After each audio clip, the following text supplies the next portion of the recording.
An unsurpassed, penetrating, and perfect Dharma is rarely met with, even in 100,000 million kalpas. Having it to see and listen to remember and accept, I vow to taste the truth of the Tathagata's words. Good morning again.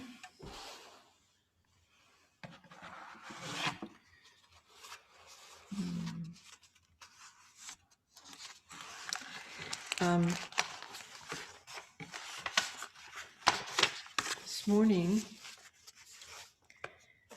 I'm going to talk about a few things related to the death of our teacher. As many of you know, Hakuryu Sojun Weitsman Roshi died on Thursday evening at 5:30 p.m.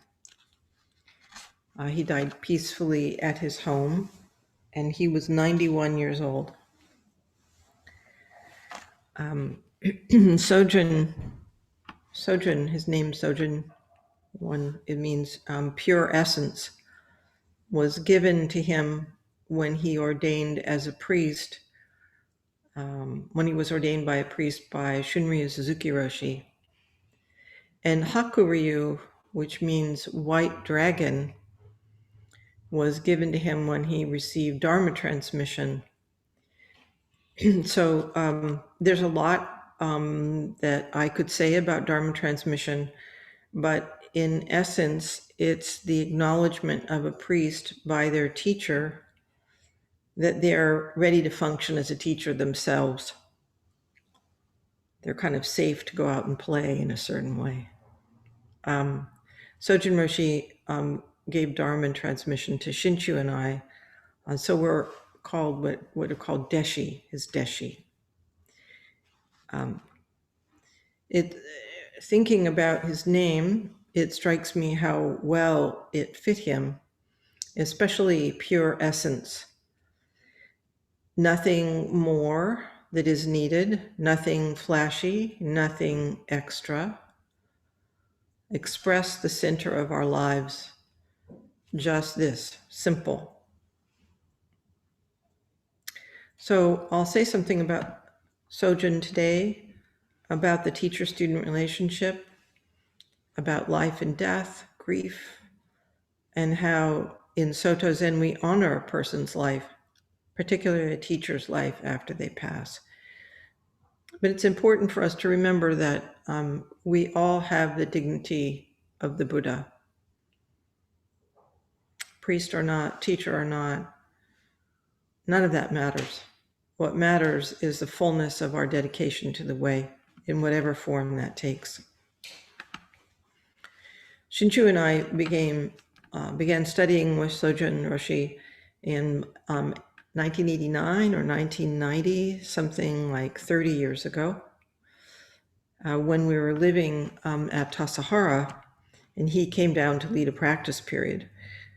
We were both already ordained for about a year by another teacher, but we found in Sojun's practice a way that spoke to us deeply, quiet, ordinary, profound, sustaining.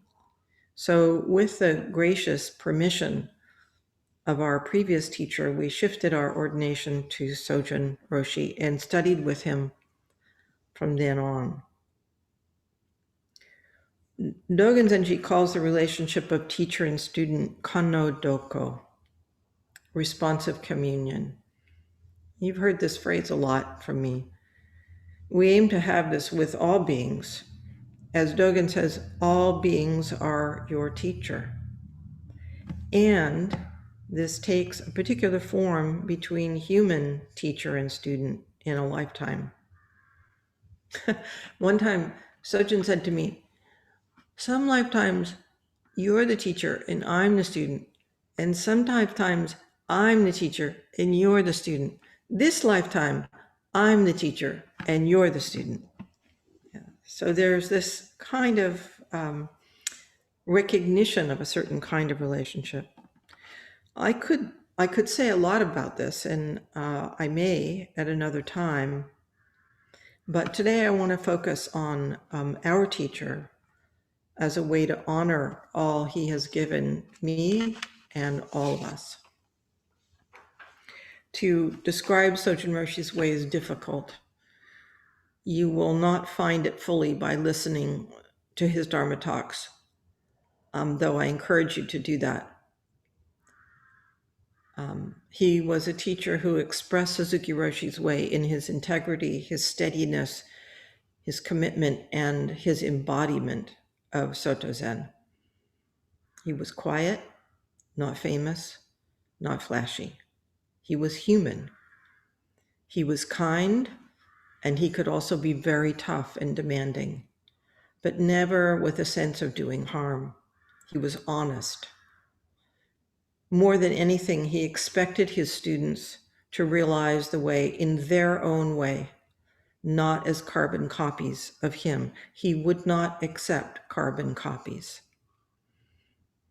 Sojun Mel was born in Los Angeles in 1929. He was a Marine. He studied art in San Francisco and was an abstract expressionist painter. He worked as a cab driver and other things. He was a free spirit, and he was a musician. He joined a small group of people who started sitting with Shunryu Suzuki Roshi at Sokoji Temple, the Japanese-American Soto Zen temple in San Francisco, when Suzuki Roshi first began offering Soto Zen practice there.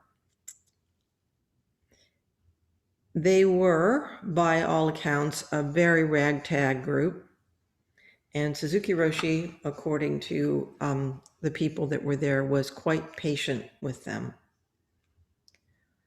In 1967, Suzuki Roshi asked Mel to start the Berkeley Zen Center and ordained him the following year in 1968. Sojun Roshi was abbot there until not too long ago. So that's many, many years. He was also co-abbot of San Francisco Zen Center for about 8 years. During a time when San Francisco Zen Center was going through quite a tumultuous process, and they asked Sojun Roshi to come in and help guide and stabilize the community.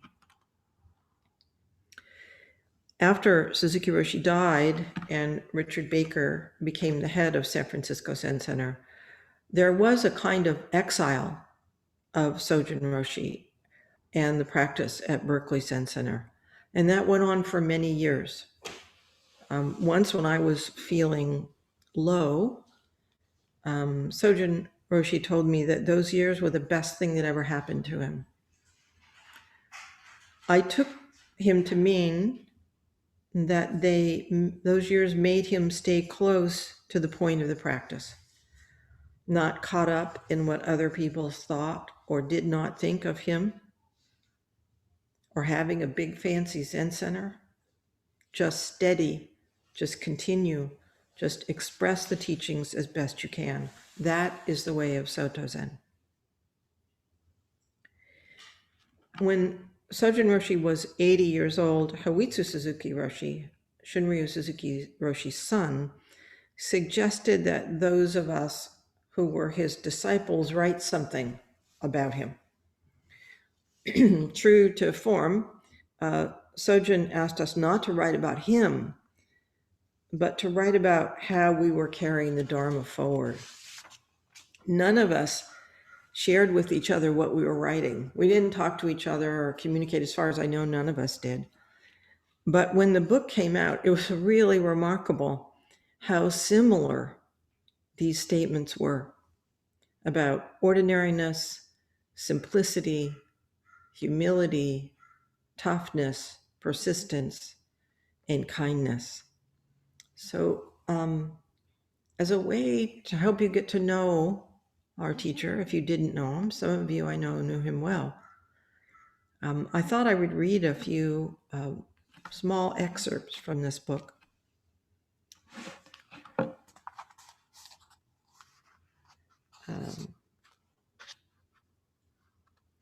The first one was written by Taitaku Phelan, who is the teacher at Chapel Hill Zen Center and was at San Francisco Zen Center for many years. She writes, "For me, Sojun's genius is in his ordinariness.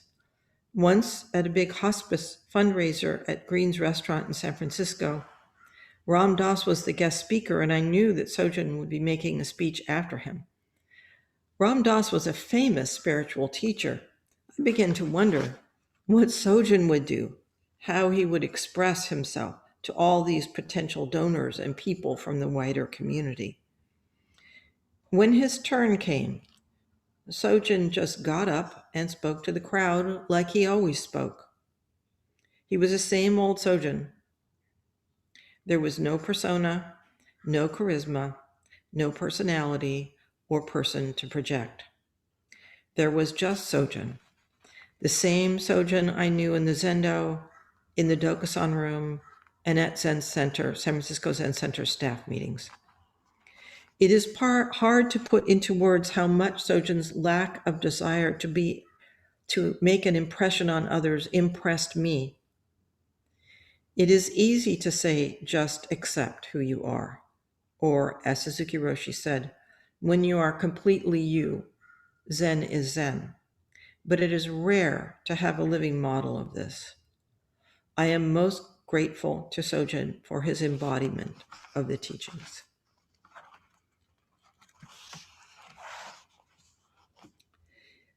This short selection was written by Juson Edward Brown.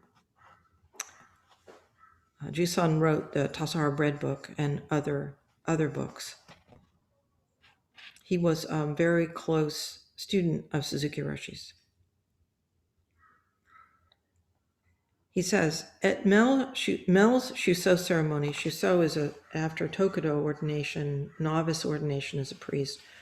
Then after some time, you take on the role of Shuso, which is a kind of beginning teacher role. It's an elder brother, sister, sibling to the people in the practice period. At Mel's Shuso ceremony at Tassajara, I asked him, what is the difference between human nature and Buddha nature? No difference, came the answer. The words do not convey the experience of how the air cleared. So many thoughts concerning the gap between human and Buddha nature had clouded my mind, along with despair of ever getting from here, the lower realms of desire and emotional outbursts, to there, the higher realms of spirit and pristine light. He seemed so ordinary, and brilliance flooded me.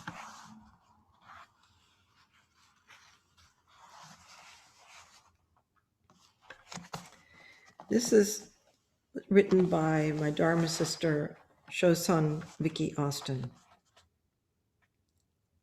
In 1987, Sojun asked me to be Shuso, head monk. At Tassajara, he invited me to bow with him every day. As I took out, folded, and put away my zagu, which is the bowing cloth that we have, for 89 days he corrected me. On the last day he said, okay. Later I realized how he had been cultivating our morning bow-in as a transmission of the Dharma. Warm hand to warm hand. This teaching was repeated in a variety of ways, for example, at our meals. Sitting next to Mel, I was struck with the way he held his bowls. It was remarkable, ordinary, yet intimate. Towards the end of the practice period, I went to San Francisco for an emergency and discovered that my marriage had ended. Mel picked me up and drove me back to Tassajara. During the drive, he stopped several times to offer hot drinks, tissues, and other means of support. That night, we entered sesshin. Completely present for me, Mel gave attention when needed and space when needed. Sometimes he would offer a meeting, sometimes he would stay in the background with compassionate concern. His kindness drew out a more developed practitioner in me, someone who could make an inconceivable response to grief. He expected and drew out of me someone who did not push away or succumb to anything, a person who completed the practice period and received the gift of Dharma questions with an inclusive heart and mind.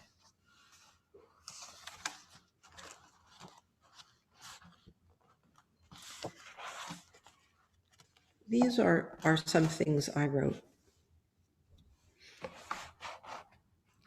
Once I heard a lecture that described the ocean and its layers. The speaker told of the benthic layer, the deepest layer that is not affected by surface characteristics or more superficial tides. I immediately thought of my relationship to Mel. Ours is a connection in the benthic layer. I think perhaps this is always true of teacher and disciple. A friend of mine, a teacher in the Tibetan Buddhist tradition, told me how her teacher understood her so well that he knew exactly what she needed and when as she developed. She wondered, was that true for me and Mel? I surprised myself when I said no, that in fact we had times of real struggle. But what I remembered in that moment was the clear sense that in the stillness of the benthic layer, there is an unshakable connection that nourished my growth in the Dharma. That kind of connection was exactly what I needed. While I was his Anja, personal attendant at Tassajara, I had the closest daily contact with Sojun and his teachings. Being Anja for someone was not my idea of what I wanted to do with my practice when I went to Tassajara, and it was perhaps the greatest gift of my time there. Learning the practice of mutuality, respectful service, absorbing embodied teaching silently like a goose, as Shinshu said, I was imprinting. It also broke down ideas of who I thought I was and what I thought practice was, allowing a different understanding to form itself. Scrubbing stones, making tea, learning the art of attentiveness, trusting the way. This was caring not confused with sentimentality. This was medicine that went directly to the root. Once on the way back to Mel's cabin after a meeting, I was complaining about something. He turned to me and said, "You are being a spoiled brat." Like a cold bucket of water, I knew he was right. In a way I had not seen, I was circling around my own suffering. There was so much kindness when I needed it, but kindness that was respectful of my commitment to the Dharma. There was no doubt that Mel could walk with me in the koan of life and death. And in this section, I'd like to close with what's written in the afterthought.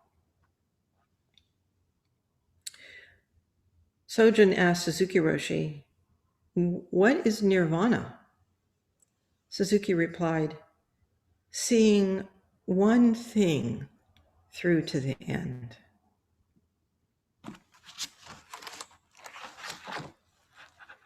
This is a glimpse of the person Sojun Roshi was and is, and much more. We discover his spirit when we are ourselves, and how the teachings are our life of living and dying. Usually we chant Dogen Zenji Shoji, birth and death, as a part of our daily service. We've shifted that since COVID started. In this text, Dogen Zenji says, "This birth and death," and by this he means birth, death, one thing. "This birth and death is the life of a Buddha. If you try and exclude it, you will lose the life of a Buddha, and what remains will be a mere form of Buddha. Only when you don't avoid birth and death or long for it Do you enter Buddha's mind? This is Shin, this is mind and heart. Only when you don't avoid birth and death or long for it, only when you enter. This is entering Buddha's mind. Sojun Roshi lived and taught. He was not perfect. He was fully human. And in the full expression of his humanity, he expressed the wisdom of the Buddhas. Simple, pure essence, humility, caring in each act, nothing special, nothing sentimental. So it's important that we don't deify him. Like him, you are just yourself, and that is enough. This practice, day to day, as human beings, is what we must do. Life and death is a mystery. We do not know what it is. When we are in the presence of transitions such as death, we know this. We see this. We are transformed by this. This is the way of our lives. We are called to embrace the fact of life and death. Take it on as a koan, as a teaching. Sojun Roshi is not gone from my life, from our lives, from life itself. His presence will always be here. His teachings continue. And we recognize his death. And we act to support him in the mystery of this passage. Normally, there would be a huge ceremony for the passing of such a great and venerable teacher. Lots of people, ritual, chanting, and this will happen at some point. But there are also more personal, smaller ways that we can mark his passing. One of the ways is by chanting and making offerings for 49 days. Once Shinshu asked Shohaku Okumura Roshi what the Soto Zen understanding was of what happened after death. And he said, or so she told me, we don't know. And we still do the rituals and practices associated with this passing. This is so Soto Zen. Do these things and realize in the doing what they are. Realize that directly. And so it's a really apt way to honor Sojun Roshi.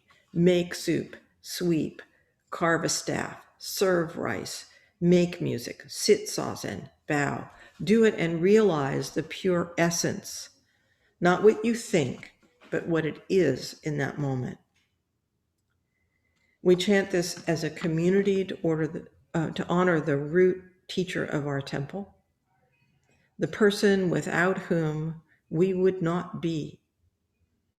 And we do it personally on our own. Shinshu and I have an altar in our house with Mel's picture on it, with a candle, and immediately upon his death, we started this chanting. In Japanese, this is called Hoji, memorial service. These services are a way to support the person who has died in this time of transition, a way of expressing our connection to all the lives that have gone before, and a way to understand our own life as a continuation. We offer incense, flowers, food, light. We offer reverence by chanting, and we offer right conduct through our practice. We are knitted together in this way. We are knitted together with the life of the person who has died, with life and death of all beings, with our own life. We acknowledge our intimate connection, and we recommit ourselves to living out what is most important.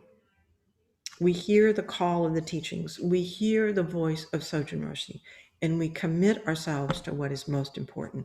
And that can be unique to each of us. The shape that that takes is unique and valuable and honorable for each of us. Today, I plan to talk about the Enmei Juku Kenon Gyo, one of our chants. And now I'm thinking maybe I'll give a series of talks on chanting and how we chant and what we chant and how to investigate this aspect of our practice and what it might mean to you. But today I'll say a few words about each of the chants that we do in this kind of service. Then after we finish the question and answer, for those of you who want to join us, we will chant these chants together to honor Sojun Roshi.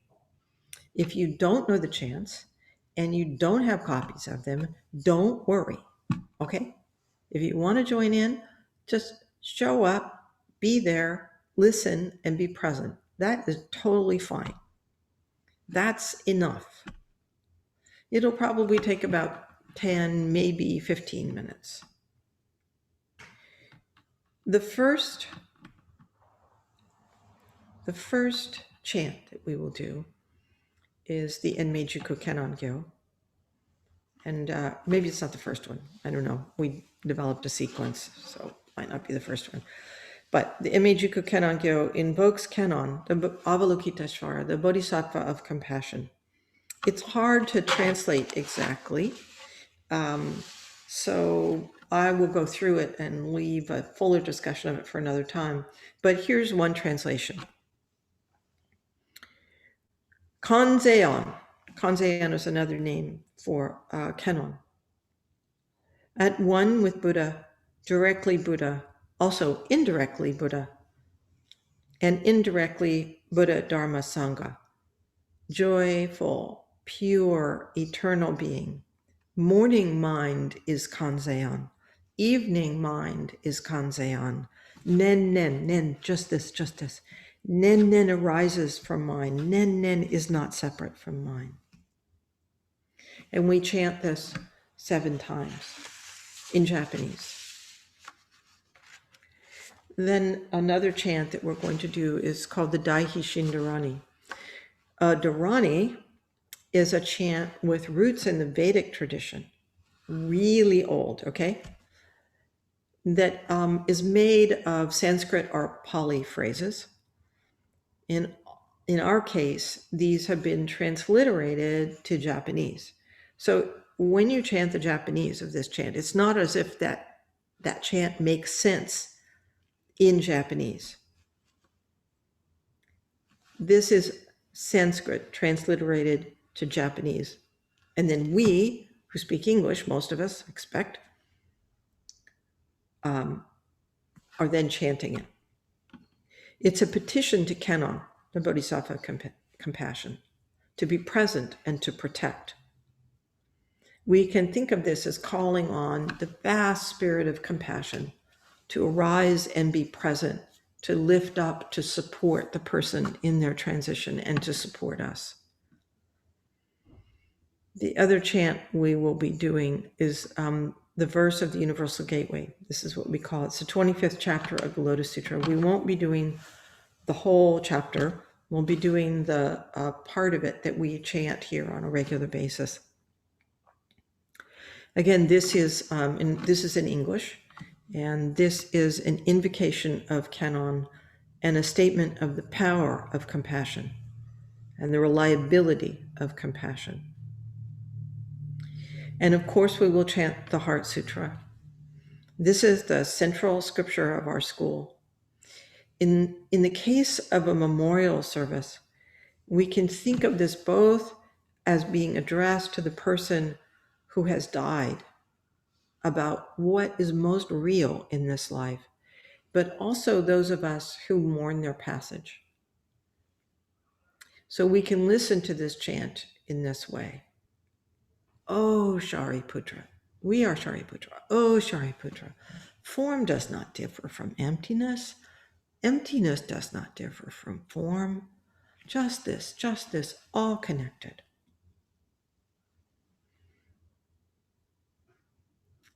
We also chant the names of the Buddhas and ancestors down to Sojun Roshi, but we will not include that in our chanting today.